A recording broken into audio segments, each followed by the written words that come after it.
जय भारत, जय उत्तराखंड। नमस्कार, मैं अजय नौटियाल सुनिए सरकार में आपका स्वागत करता हूं। सुनिए सरकार, वोकेशनल ट्रेनर एसोसिएशन उत्तराखंड की पुकार, सुनिए सरकार नरसिंह एकता मंच की पुकार, सुनिए सरकार प्रांतीय रक्षक दल की पुकार, सुनिए सरकार राजधानी गैरसैंण को लेकर पुकार। ये तमाम वो पुकारें हैं जो सरकार तक पहुंचना चाह रही है।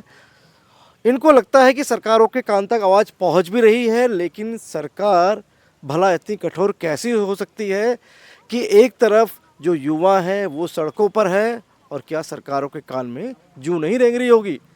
अभी भी उम्मीदें हैं, क्योंकि इनको उम्मीदें हैं कि शायद ये सिस्टम बदलेगा, इनकी सुध लेगा।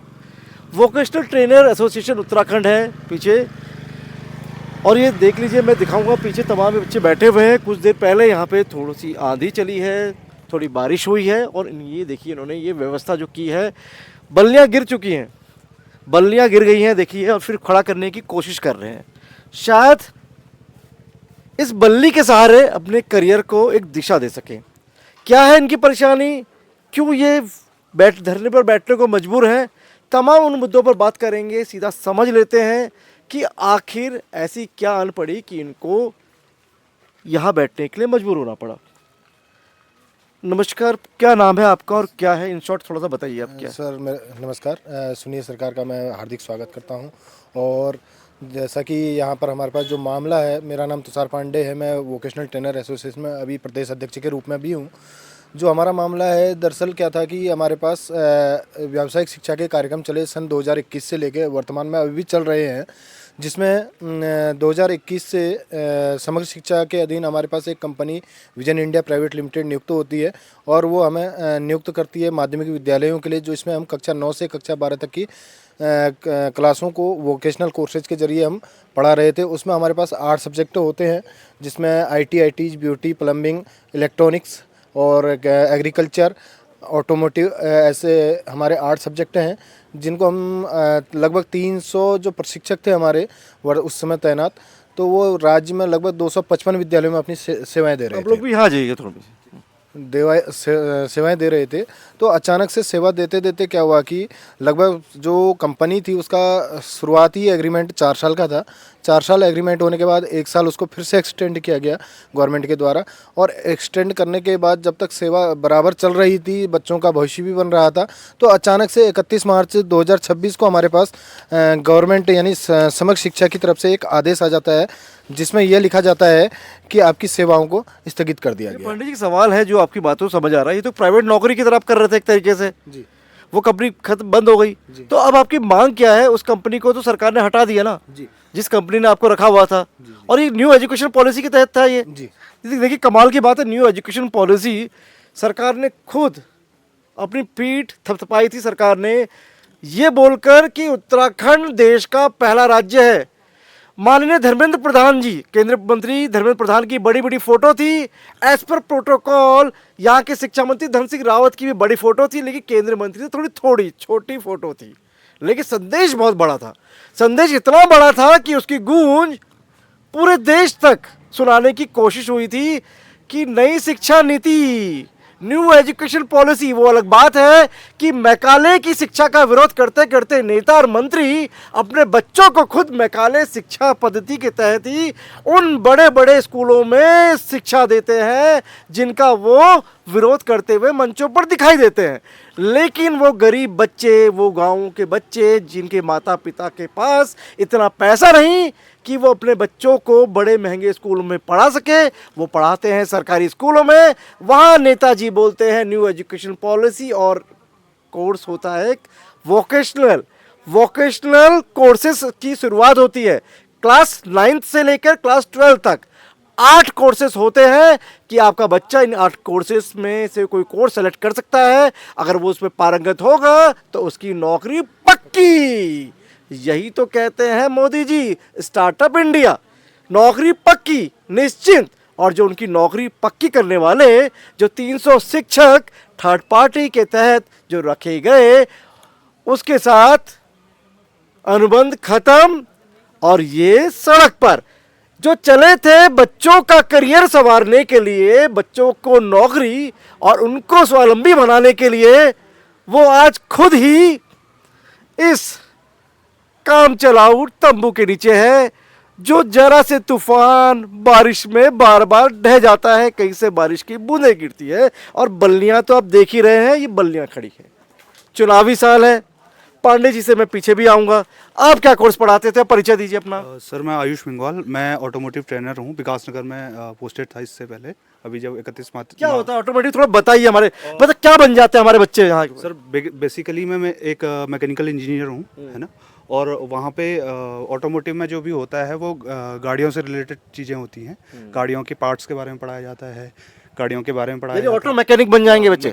मैकेनिकल मतलब आप ये समझ लीजिए कि जिस तरीके से एक डिप्लोमा में 3 ईयर का कोर्स होता है, वही चीज़ें सेम चीज़ें हम बच्चों को पढ़ाते थे वहाँ पे। ठीक है। अब वो बच्चे क्या कर रहे हैं, मुझे थोड़ा बताइए, क्योंकि आप लोगों को तो एक लेटर जारी कर दिया, ये लेटर दिखा रहे हैं कि जाइए भाई साहब, अनुबंध खत्म, जाइए अपने घर बैठिए, कोई वेतन, जब तक काम किया तब तक वेतन मिला आपको। लेकिन वो बच्चे जो पढ़ाई कर रहे थे, उन बच्चों का क्या? वो तो सरकारी जाने सर, क्योंकि बच्चे तो स्कूल आ ही रहे हैं। अब कोर्स हमने लिए हैं अपने अंडर में, तो हमारे उसमें तो चल ही रहे थे वो। अभी तो कुछ नहीं चल रहा उनका भी। न्यू एजुकेशन पॉलिसी की धज्जियां उड़ा दी, आप कह रहे हो धज्जियां, टाइटा फेस। अब थोड़ा सा और आगे आते हैं हम। आजिए, आप भी आजिए। आप क्या पढ़ाते थे? सर मैं रिटेल पढ़ाता था। मेरा नाम क्या पढ़ाते थे? Retail sir. रिटेल मैनेजमेंट तो बड़ा ही वैसा शब्द है भाई, लगता है रिटेल मैनेजमेंट में बड़ा ही करियर अपॉर्चुनिटीज हैं। देख लीजिए भाई साहब, रिटेल में बच्चों का भविष्य सुधारने वाले और माननीय धन सिंह रावत जी, देख लीजिए न्यू एजुकेशन पॉलिसी यहाँ जो है उसका ये प्रैक्टिकल है, ये वाइवा है। आइए वाइवा दे लीजिए न्यू एजुकेशन पॉलिसी का। सर एक्चुअली हम जितने भी लोग हैं, हम पहले से ही सर जॉब कर रहे थे, लेकिन सर जैसे ही एनएपी आया तो हमें लगा कुछ नया करने को। एजुकेशन पॉलिसी पूरा बताइए, एब्रीविएशन में हो सकता है दर्शक समझ ना पाए भारी भरकम टर्म। न्यू एजुकेशन पॉलिसी यानी राष्ट्रीय शिक्षा नीति, गूगल कर लीजिएगा। उत्तराखंड देश का पहला राज्य है और हंसती मुस्कुराती फोटो माननीय शिक्षा मंत्री धन सिंह रावत जी की, जो कुछ समय पहले तक जिनका स्वास्थ्य महकमा भी था, लेकिन धुरंधर धामी जी ने वो उनसे वापस ले लिया। जी सर, तो इसी एनईपी में सर सारे लोग कार्य कर रहे थे। मतलब इससे पहले मतलब हम कॉर्पोरेट में जॉब करते थे सर। कॉर्पोरेट के बाद हमें लगा कि गवर्नमेंट की अच्छी स्कीम है, लंबे समय तक चलेगी और क्या हो जाएंगे यहाँ पे। जी सर, पक्के का भी एक जो रहता है थोड़ा हमारा भी था सर। अभी हमारा पक्के का कोई ऐसे मांग नहीं है। हम चाहते थे कि इसको मिले, और लेकिन जो हमारी धनराशि है जो सरकार द्वारा तय है, एटलीस्ट हमें वो मिले।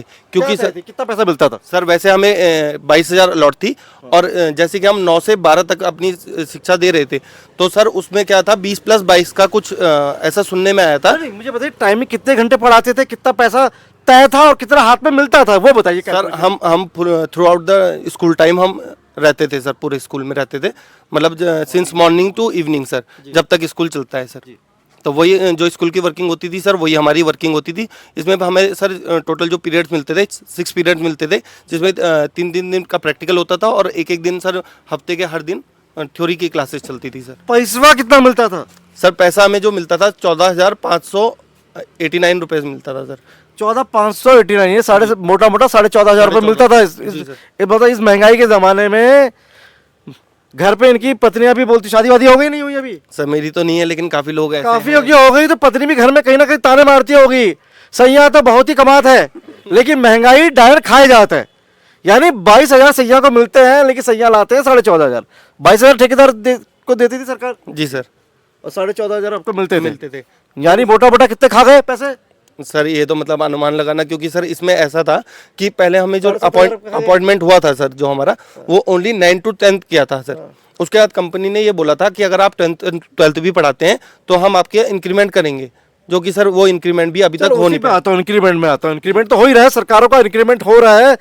2 बार इंक्रीमेंट हो चुका और तीसरा इंक्रीमेंट 2027 में लगाने की तैयारी है कि 2027 में इंक्रीमेंट लगे। वो जनता के पास है कि जनता सरकारों का इंक्रीमेंट लगाती है नहीं लगाती है। लेकिन हाँ, 5 नए मंत्रियों का इंक्रीमेंट तो हो चुका, जो विधायक थे कुछ समय पहले तक, लेकिन अब उनका इंक्रीमेंट होकर अब वो फुलटूस मिनिस्टर हो गए, कैबिनेट मंत्री। छाती ठोक के चल रहे हैं, गार्ड शार्ड मिल गए हैं, फॉर्च्यूनर कार मिल गई है, अमला मिल गया है, सब कुछ चल रहा है, लेकिन इन्हें देने के लिए पैसे नहीं है सरकार के पास। जी, मेरा एक सिंपल सा सवाल है, ठेकेदार से तो अनुबंध खत्म हो गया, अब ठेकेदार से तो अनुबंध होगा नहीं, तो आप अपनी बात जो कर रहे हैं, 300 लोग हैं आप लोग, कैसे समायोजित करें सरकार? क्या सरकार जो ठेका है वो आप लोगों के साथ करे किसी थर्ड पार्टी के थ्रू, जैसे उपनल या किसी के थ्रू, एजेंसी के थ्रू होता है, लेकिन एक सवाल इसमें बीच में ये भी ले लेता हूं कि कुछ समय पहले उत्तराखंड के मुख्य सचिव आनंद बर्धन साहब ने ये कहा कि आउटसोर्सिंग के तहत हम कोई भी नया रिक्रूटमेंट नहीं करेंगे, तो ये भी एक बीच में एक लोचा आ गया है। तो क्या है, मुझे थोड़ा सा प्रैक्टिकल बताइए, क्या चाहते हैं सॉल्यूशन? सर जैसे कि अभी हमारा कंपनी के जरिए हमें हायरिंग हुई थी और कंपनी के साथ हमने पूरे 5 साल बच्चों के लिए सेवा दी स्कूलों में रह के, और जैसे ही 31 मार्च को एक फरमान आता है उसके बाद हम सब लोग सड़कों पे आ गए। पिछले 1 महीने से हम इस देहरादून के हर एक ऑफिस में घूम रहे हैं, हर अधिकारी के पास जा रहे हैं, मंत्रियों गणों के पास। से मिले आप? उनसे भी मिले। क्या बोले शिक्षा मंत्री? शिक्षा मंत्री जी का उनका 2 तारीख को एक ऑनलाइन मीटिंग में बयान भी आता है कि ये जो शिक्षक हैं जो पिछली कंपनी के साथ जिनका अनुबंध था 3 महीने तक ये निरंतर चलते रहेंगे, दोबारा चलते रहेंगे। बट अभी 3 तक महीने चला दिए, फिर 3 महीने के बाद आप क्या करेंगे? फिर सड़क पे आ जाएंगे? जी, फिर सड़क पे आएंगे। बट अभी तक वो भी शासन के द्वारा कोई उसमें कोई भी कार्यवाही नहीं की गई। या तो हमारे बयानवीर मंत्री की ब्यूरोक्रेसी सुन नहीं रही है, नहीं सुन या ब्यूरोक्रेसी की बयानवीर मंत्री के बीच में कहीं ना कहीं सामंजस्य, उनके कम्युनिकेशन का अभाव है, कहीं ना कहीं लग रहा है। बिल्कुल, उनका सरकार और जो हमारे अधिकारी हैं इनके कम्युनिकेशन के उसमें हम लोग पिस रहे हैं। कंपनी और सॉल्यूशन क्या होना चाहिए? सॉल्यूशन बता लीजिए, solution एक हमारा प्रैक्टिकल सॉल्यूशन सरकार को बता लीजिए। मान लीजिए धन सिंह रावत आपको अपना सलाहकार नियुक्त कर लेते हैं और पूछते हैं कि मुझे प्रैक्टिकल सॉल्यूशन बता दो, तो वो क्या होना चाहिए? सर हमारा यही सॉल्यूशन रहेगा कि हमें किसी समग्र के अंदर या कौशल विभाग चलता है, कौशल के अंदर कर दें या उपनल विभाग के अंदर कर दें, जिससे कि हम उस विभागीय तौर पे हम पूरे तरीके से अपना सेवाएं दे सकें। क्या बात है, skill India, skill India, skill India, सारे नारे, new education policy, startup India, skill India, कौशल विकास, जो इस टाइम हमारे भाई युवा सौरभ बहुगुणा के पास है, हमारे युवा मंत्री है सौरभ बहुगुणा, बड़े अच्छे अच्छे बयान आए हैं उनके, बड़े वायरल भी हुए हैं, और कहीं ना कहीं उत्तराखंड के लोग उनमें कहीं ना कहीं मुख्यमंत्री की छवि भी देखते आ रहे हैं कि भाई हो सकता है कि उत्तराखंड के भावी मुख्यमंत्री भी हो सौरभ बहुगुणा। तो कौशल विकास की बात भी होगी। देख लीजिए पूरा सिस्टम है ये पूरा। अगर उत्तराखंड की शिक्षा व्यवस्था को समझना है तो पूरे सिस्टम को समझने के लिए आपको मैं कहूँगा इसकी एक नई व्याख्या की है हमने, सुनिए सरकार ने। ये है दिल्ली का जैसे जंतर मंतर है, ये देहरादून का जंतर मंतर है। ये देहरादून का जंतर मंतर है और आपको उत्तराखंड देखने आना है तो जंतर मंतर भी जरूर घूमना है, पर्यटक जरूर घूमने आए। ये जंतर मंतर देख लीजिए, धरने धरने धरने धरने स्थल है और सब चंगा सी। आप क्या पढ़ाते थे, अपना परिचय दे दीजिए। सर मेरा नाम इंद्रेश रावत है। सर मैं GIC IDPL ऋषिकेश में टूरिज्म एंड हॉस्पिटैलिटी का सब्जेक्ट पढ़ाता था। टूरिज्म में तो बड़ी अपार संभावना है। हमारी सरकारें बोलती है सर इतना टूरिस्ट हमारे उत्तराखंड में घूमने आता है, और सब हम जो सर बच्चों को भी हम लगभग टूरिज्म एंड हॉस्पिटैलिटी के अंडर में जितनी भी चीज़ें आती हैं उन सब चीज़ों को पढ़ाते थे। सर खासकर हमारे उत्तराखंड में रोजगार के लिए होटल्स है ना सर, ये तो हम इसी चीज़ को बच्चों को पढ़ाते थे। और आगे सर हमारी पिछले साल सर रोजगार मेला भी लगा था देहरादून में। इसमें सर लगभग हमारे 150 से लेकर 200 बच्चे इसमें चयनित भी हुए थे, और अच्छी उनको सर लगभग 18-20 हज़ार रुपये का पैकेज भी मिला था। और सर आज जो हम जिनको हमने सर रोजगार दिलाया और उनको रोजगार दिलाने वाले सर आज यहाँ पे एकता विहार देहरादून में धरने में बैठे हैं। धरने में बैठे यकीनन ये तस्वीरें जब वो नियुक्ति पत्र बंट रहे होते हैं बड़े बड़े मंचों सर, जब केंद्रीय मंत्री और विभागीय मंत्री जब वो नियुक्ति पत्र बांट रहे होते हैं, मुख्यमंत्री खुद वहाँ मौजूद होकर नियुक्ति पत्र बांट रहे होते हैं, तो कहीं ना कहीं ये तस्वीरें कहीं ना कहीं उन इवेंट्स को पलीता लगाने का काम करती है। कहीं ना कहीं रोजगार मेले की बात करने वाली सरकारें जब यहाँ आके देखें तो यहाँ आके तो लगता है कि ये रोजगार मेला नहीं, ये बेरोजगारों का मेला है। और कहीं ना कहीं शिक्षा, स्वास्थ्य, रोजगार ये एक बुनियाद है किसी भी राज्य के सशक्तिकरण का। 2047 के विकसित भारत की कल्पना जब हम करते हैं तो उसमें कहीं ना कहीं एक भूमिका उत्तराखंड की भी होती है। तो हमें ये देखना होगा कि प्रधानमंत्री नरेंद्र मोदी के जो सेनापति हैं उत्तराखंड में, वो कहीं 2047 के विकसित भारत को पलीता न लगा दें। मैं सुनिए सरकार के लिए अजय नौटियाल, जय हिंद, जय भारत, जय उत्तराखंड।